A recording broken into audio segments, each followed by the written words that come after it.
नमस्कार, आप देख रहे हैं एएनबी न्यूज और मैं हूं आपके साथ योगेश पांडे। स्वागत है आपका एएनबी न्यूज उत्तराखंड के इस खास बुलेटिन में। बीजेपी में विधायक और मंत्रियों की चल रही नाराजगी पर मुख्यमंत्री पुष्कर सिंह धामी ने अपनी प्रतिक्रिया दी है। उन्होंने कहा है कि पार्टी में सब कुछ ठीक है, कोई नाराज नहीं है। मुख्यमंत्री धामी ने कहा कि पूर्व मुख्यमंत्री विजय बहुगुणा की उनसे मुलाकात पहले भी होती रही है और अब भी जब वो मिलते हैं तो अपने अनुभव जरूर शेयर करते हैं। मुख्यमंत्री धामी ने कहा कि पार्टी में अभी 3 विधायक आए हैं। अगर कोई पार्टी छोड़कर जाना चाहता है तो वो उन्हें या पार्टी को कोई फर्क नहीं पड़ता है, क्योंकि बीजेपी अपना काम कर रही है, सरकार जनहित के काम करने में जुटी हुई है।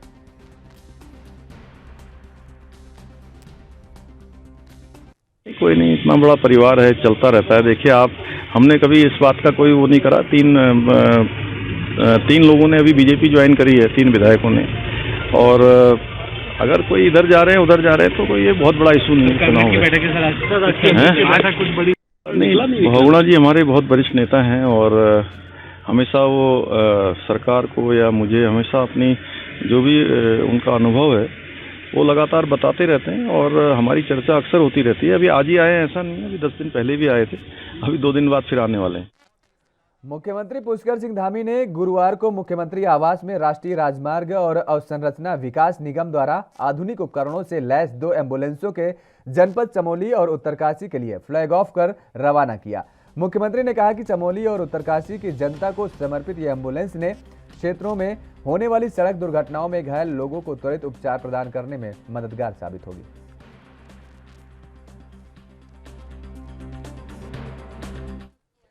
मुख्यमंत्री पुष्कर सिंह धामी ने आंचल अमृत योजना को दोबारा प्रारंभ किया है। बाल विकास विभाग और उत्तराखंड सहकारी डेयरी फेडरेशन लिमिटेड के समन्वित प्रयास से कोविड के चलते बंद की गई मुख्यमंत्री आंचल अमृत योजना को पुनः प्रारंभ किया गया है और जिसमें सांकेतिक रूप से 11 बच्चों को मुख्यमंत्री और विभागीय मंत्री द्वारा दूध पिलाकर योजना का शुभारंभ किया गया। इस दौरान मुख्यमंत्री ने कहा कि कोविड के कारण जहां पूरा विश्व प्रभावित हुआ है, वहां सरकार के कार्यों और योजनाओं को प्रभावित होना लाजमी है, लेकिन कोविड के खिलाफ सुरक्षित वातावरण बनाने की पुरजोर कोशिश के साथ ही सरकार की कल्याणकारी योजनाओं को दोबारा सुचारू रूप से शुरू किया गया है। और इसी क्रम में आंगनबाड़ी केंद्रों में स्कूल पूर्व शिक्षा हेतु आने वाले बच्चों के स्वास्थ्य और पोषण को सुनिश्चित करने के लिए आंचल अमृत योजना के दोबारा संचालन के लिए 18 करोड़ का बजट आवंटित कर दिया गया है।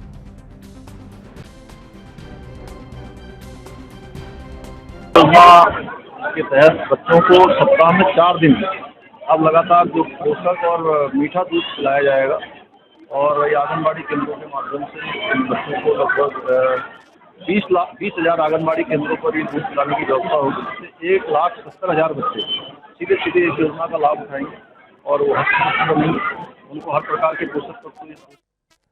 खबर देहरादून से है, जहां डिप्लोमा फार्मासिस्ट अपने 14 सूत्रीय मांगों को लेकर करीब 75 दिन से धरना दे रहे थे।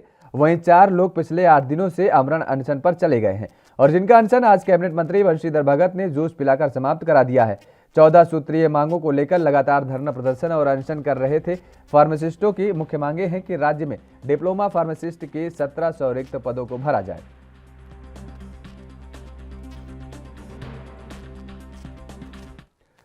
उत्तराखंड कांग्रेस के अल्पसंख्यक प्रदेश अध्यक्ष ताहिर अली ने काशीपुर सहित जिला उधम सिंह नगर दौरे के दौरान प्रदेश की धामी सरकार पर जोरदार हमला बोला है। उन्होंने कहा है कि 2022 में बीजेपी सरकार चारों खाने चित्त हो जाएगी, क्योंकि सूबे की जनता की मोदी सरकार और उत्तराखंड की बीजेपी सरकार से आज बुरी तरह त्रस्त हो चुकी है।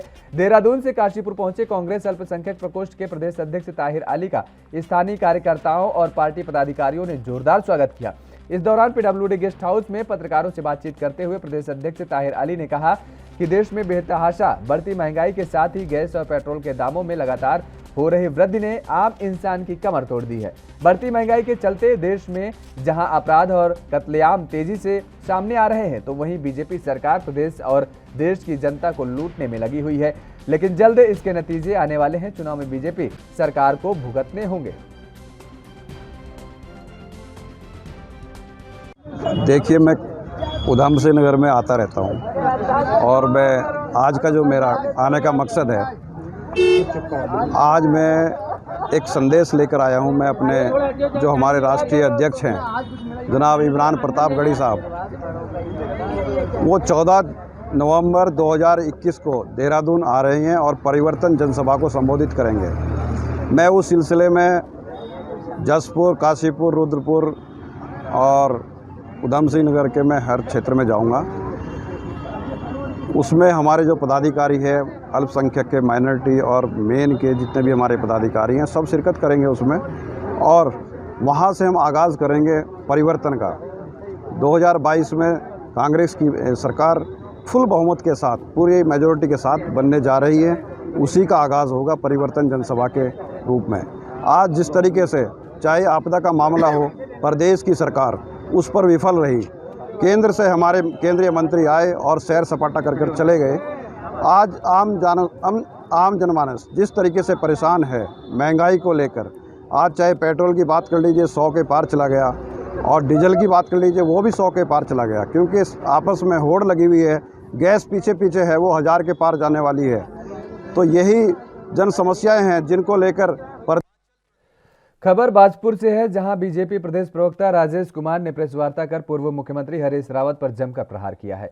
प्रेस वार्ता के दौरान राजेश कुमार ने पूर्व मुख्यमंत्री हरीश रावत को कांग्रेस की कलह का केंद्र बताया है और उन्होंने कहा है कि हरीश रावत द्वारा की जाने वाली बयानबाजी से कांग्रेस में लगातार गुटबाजी सामने आई है और कांग्रेस को करारी हार का भी सामना करना पड़ा है। राजेश कुमार ने कहा है कि पूर्व मुख्यमंत्री हरीश रावत ने पंजाब के बाद उत्तराखंड में मुख्यमंत्री का दलित चेहरा लाने की बात कही थी और जिससे मुख्यमंत्री बनने के लालच में बीजेपी के एक नेता ने दल बदल करने का भी काम किया है, लेकिन हरीश रावत द्वारा पुनः सीएम बनने की इच्छा जाहिर की है और उन्होंने कहा कि समय समय पर हरीश रावत राजनीतिक बयान देकर सुर्खियां बटोरने का काम करते हैं, लेकिन प्रदेश की जनता कांग्रेस को पूरी तरह समझ चुकी है और आगामी विधानसभा चुनाव में बीजेपी को पुनः सत्ता में लाने का मन बना चुकी है। और इसके साथ ही उन्होंने यह भी कहा कि अनुसूचित जाति के लोग किसी नेता के बहकावे में नहीं आने वाले हैं और आने वाले समय में दल बदल करने वाले नेताओं को सबक सिखा कर रहेंगे।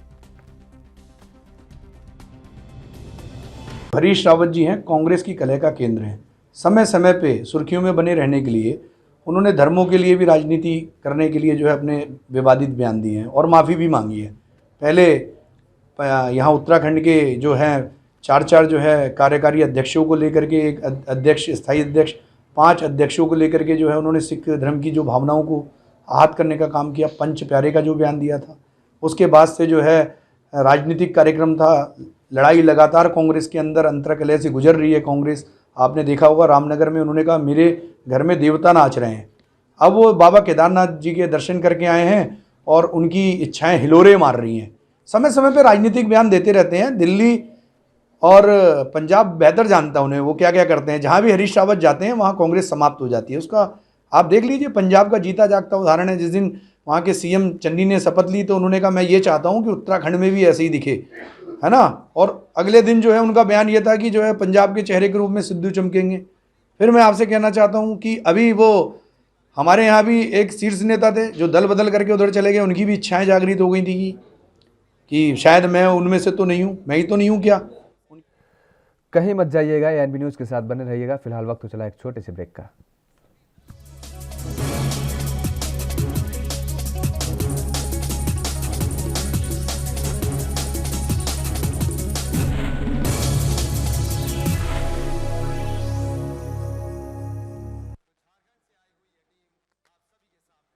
और ब्रेक के बाद एक बार फिर आप सभी का स्वागत है उत्तराखंड के इस खास बुलेटिन में। खबरों में आगे बढ़ेंगे।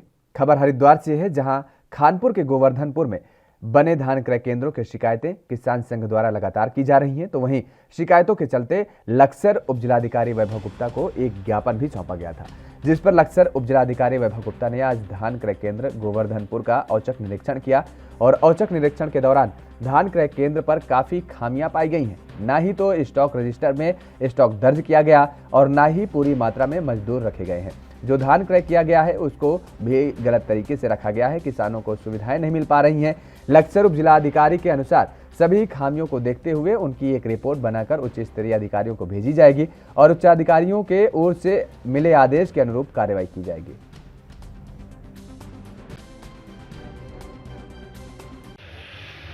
पिछले कुछ समय से किसान संगठनों द्वारा गोवर्धनपुर धान क्रय ज्ञापन भी दिया गया था। उसी के क्रम में आज यहाँ पर जांच की गई तो यहाँ पर बहुत ही सत्यापन किया गया और जो यहाँ पर जो स्टॉक मेंटेन किया जाना चाहिए वो पूरी तरह ठीक से नहीं मेंटेन किया गया है। साथ ही जो यहाँ पर कई स्थितियों में ऐसा देखा गया कि उसमें धान की खरीद के बाद उसको वहीं पर स्टोर किया गया है, जबकि उनको तत्काल ही राइस मिल तक भेज दिया जाना चाहिए था।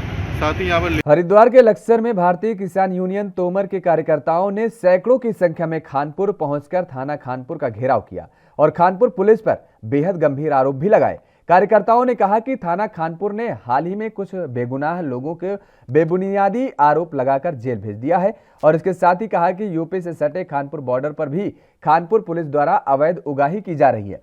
खानपुर थाने में कोई भी कार्य बिना रिश्वत दिए नहीं होता। सैकड़ों की संख्या में पहुंचे कार्यकर्ताओं ने थाना परिसर में थाने के सामने ही धरना दे दिया। धरना कई घंटों तक चलता रहा और खानपुर पुलिस असहाय होकर देखती रही।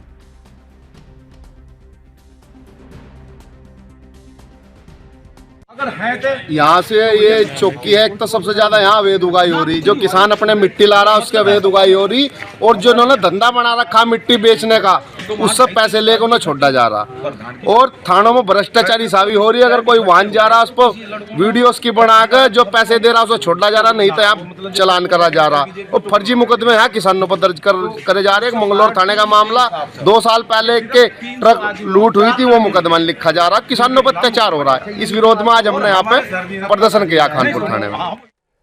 उत्तराखंड को बने हुए भले ही 21 बरस होने को आए हैं, लेकिन आजादी के बाद भी इस प्रदेश में अपने हकूकों के लिए आम आदमी को बिना लड़े भिड़े कुछ भी नहीं मिल पाता है। आज भी आम गरीब सरकारी योजनाओं का लाभ उठाता है तो दूर सरकारी योजनाओं के नाम पर केवल मजाक का पात्र बनकर रह जाता है।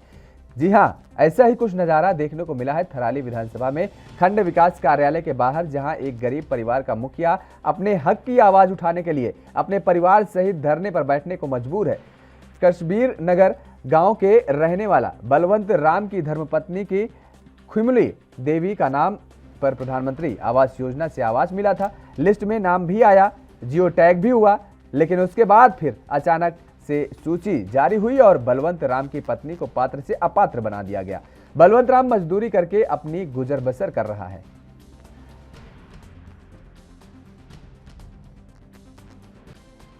बलवंत राम जी, आपसे जानना चाहेंगे सर, मुझे कोई भी आर्थिक ब्लॉक के तहत तहसील से 2 महीने से मैं चक्कर काट रहा हूँ, लेकिन मेरे पे कोई प्रशासन गौर नहीं कर रही है। किस चीज़ की आर्थिक सहायता? मकान, गोद सुधार, पगारीकरण, पेयजल के बारे में। पानी साहब, मेरे मकान एक ऐसी जगह पे है कि जहाँ पे कोई सुधार नहीं हो रहा है। पन्नी बांध के तो ये पानी डाल रहे हैं, पूरी मकान को नुकसान पहुँच रहा है।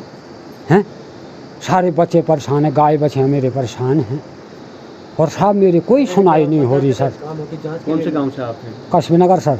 कश्मीर नगर जी, ये ग्राम हैं, वो प्रधान, इनकी पत्नियां के पास वो हैं, लेकिन ये कोई गौर नहीं कर रहे हैं। ये जो है मनमाने के हिसाब से रात को जान से मारने की धमकियां दे रहे हैं सर हमको। मकान के लिए आपने आवेदन किया था? साहब मेरे पास कागज हैं, उसमें नाम भी आपका आया? नाम आया, लेकिन वो फिर क्या हुआ? कुछ नहीं मिला साहब, मुझे ऐसे गुमराह कर गए साहब वो मेरे को।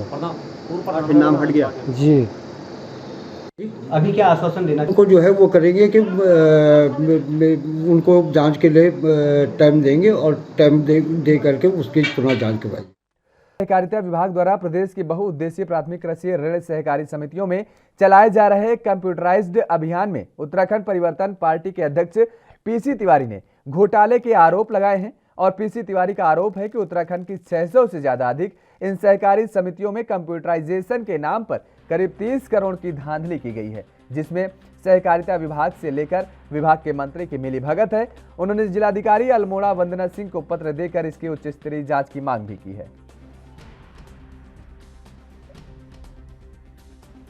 देखिए, उत्तराखंड में 660 जो सहकारी समितियां हैं जो ऋण का काम करती हैं, इसमें जनता के शेयर लगे हुए हैं। अल्मोड़ा में 77 हैं। तो सहकारिता विभाग ने 5,40,000 प्रति उसके आधार पर एक कंप्यूटर प्रोग्राम बनाया, जिसकी कोई जानकारी लोगों को नहीं है। 86,000 का एक बिल दिया है और बाकी पैसा कहाँ गया, कैसा गया, उसका कोई मामला नहीं है। तो हम इसके माध्यम से हम जिलाधिकारी को हमने कागज़ लगा दिया है। मेरे हिसाब से इसमें अल्मोड़ा ज़िले में 3-4 करोड़ का और उत्तराखंड में 30 करोड़ का घोटाला है। इसमें सहकारिता मंत्री से लेकर सहकारिता विभाग शामिल है और उसकी DPR तक नहीं दी गई है और उनसे ऋण लेके ये सारा काम किया गया है। तो इतने बड़े घोटाले का पर्दाफाश होना चाहिए। अगर जीरो टॉलरेंस की सरकार है तो उसको जांच करनी चाहिए और मेरे ख्याल से अगर है तो धन सिंह को तत्काल इस्तीफा देना चाहिए।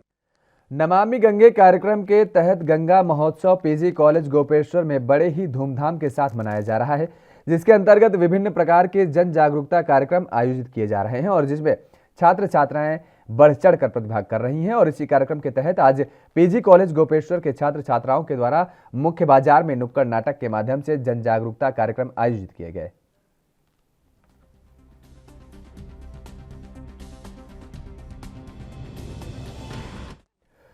तो उधर सितारगंज निवासी युवक सत्येंद्र की गिरफ्तारी को लेकर ग्रामीणों में रोष है और इसके चलते गांव की महिलाओं ने पुलिस पर मारपीट करने का आरोप भी लगाए हैं।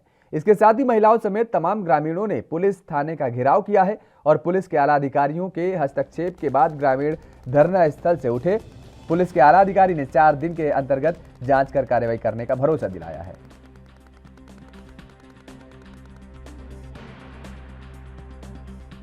कुछ FIR हुई थी तो उसमें जो है उसी प्रकरण को लेके कुछ ग्रामीण जो है यहाँ आए हुए थे, तो अभी जो है उनसे वार्ता की गई है और जो भी 2-3 बातें उनके द्वारा कही गई थी तो उस पर जो है कार्रवाई के लिए कहा जाएगा और जो FIR है उसमें भी निष्पक्ष विवेचना होगी और जिन कुछ पुलिसकर्मियों के ऊपर आरोप है तो उनके विरुद्ध भी जो है जांच के बाद जो सही पाया जाएगा तो उसमें फिर कार्रवाई की जाएगी और आगे भी कोशिश की जाएगी कि कार्रवाई जो हो निष्पक्ष हो और सही, और विवेचना में भी यही देखा जाएगा। फिलहाल रुकते हैं एक और छोटे से ब्रेक के लिए। ब्रेक के बाद फौरन हाजिर होते हैं।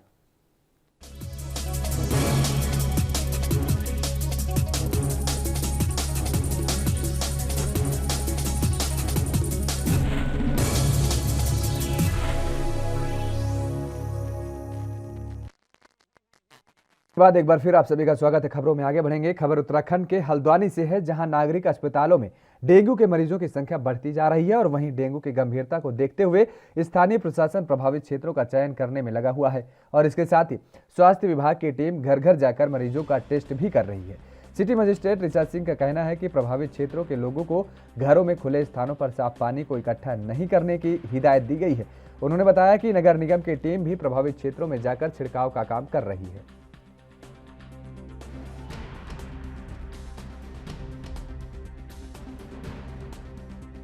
लगातार स्वास्थ्य विभाग के साथ विचार विमर्श और बैठक भी इसमें की गई है और जिन जिन एरिया में ये प्रभावित जो उसके क्षेत्र हैं वहाँ पर हमारी टीम इसका परीक्षण कर रही है और लोगों को अवेयर किया जा रहा है कि वो पानी मत इकट्ठा होने दें जहाँ ये मच्छर पनपते हैं। इसके अलावा इसमें छिड़काव के लिए भी नगर निगम के द्वारा छिड़काव के लिए टीम भेजी जा रही है और लगातार नज़र रखी जा रही है स्वास्थ्य।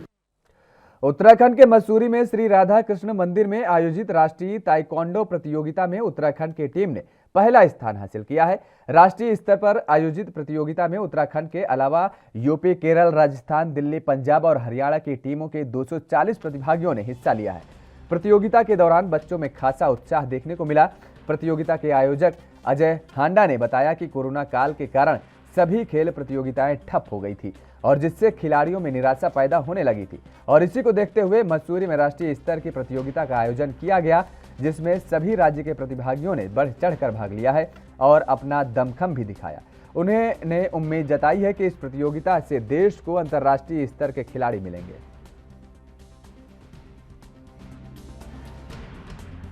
ऐसा प्रयोजन किया है, प्रतियोगिता करी है कि जिसमें सारे खिलाड़ी अपनी क्षमताओं को दिखाए और मुझे बड़ी खुशी है कि कोविड के रहने के बाद भी सारे बच्चे फिट थे और बहुत अच्छी प्रैक्टिस करी है बच्चों ने। बड़े अच्छे रिजल्ट निकल के आए हैं। कुछ बच्चे वाकई नेशनल इंटरनेशनल के लिए लायक हैं, जिनको कि हम सपोर्ट करेंगे और आगे तक उनको ले आने की कोशिश करेंगे। कोविड में हमारे कोचेज ने हमारी ऑनलाइन ट्रेनिंग रखी हुई थी। मॉर्निंग में हम 6 बजे ऑनलाइन ट्रेनिंग करते थे, इवनिंग में भी ऑनलाइन ट्रेनिंग करते थे। मॉर्निंग अपनी रनिंग करते थे, हमने टेरेस वगैरह पे छत पर घर पर ही ट्रेनिंग कर रहे थे। बहुत सारे में हमने बहुत सारे टूर्नामेंट्स में पार्टिसिपेट किया है। किसी में अच्छा रहा है, किसी में नहीं रहा है। अगर हारे में तो वहाँ से एक्सपीरियंस ही मिला है, वो एक्सपीरियंस हमने दूसरे टूर्नामेंट में। तो वहीं मसूरी में आयोजित ऑल इंडिया आमंत्रण रोलर स्केटिंग बास्केटबॉल प्रतियोगिता में उत्तराखंड समेत दिल्ली, MP, पंजाब, यूपी और हरियाणा की टीमों ने हिस्सा लिया। आयोजक समिति के महासचिव ने बताया कि खिलाड़ियों का चयन आगामी इंडो नेपाल अंतर्राष्ट्रीय प्रतियोगिता के लिए होगा और इसमें ये खिलाड़ी भारत का प्रतिनिधित्व करेंगे। उन्होंने कहा कि रोलर स्केटिंग, बास्केटबॉल लगातार अपनी पहचान बनाती जा रही है और इस खेल के प्रति प्रतिभागियों में खासा उत्साह देखने को मिल रहा है और इस मौके पर विजेता और उप विजेता खिलाड़ियों को मुख्य अतिथि उपेंद्र सथपायली ने पुरस्कार प्रदान किए हैं।